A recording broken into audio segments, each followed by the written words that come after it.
hiền xếp na nay bông cắt dạo gì Krista dạo lâu hiền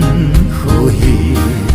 ha sa in alam athim Israel liwa hum nai ka van ko aki hong ye ni lo pi hung lung va tam te so lo ding o so ta lo ding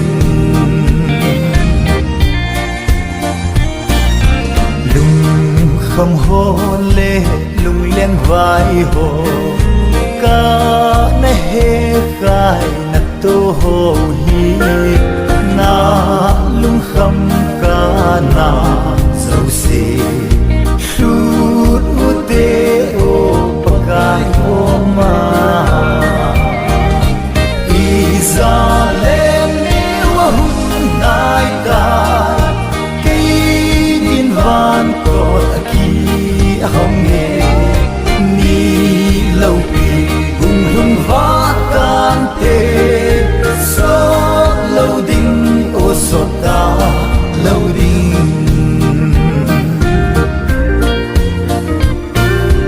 hi lấy nu se tanu lain ka pathin thu ang rung ngi ka mi te dam na dingin lấy se gen the nang na dingin Israel liwa hum nai ka ke din van ko aki hong ne ni lo pi hum lung va tam te so lo ding o so ta lo ding o kan na lel ikam nong su lung kham ka na ta lâu ding to so chi pa ta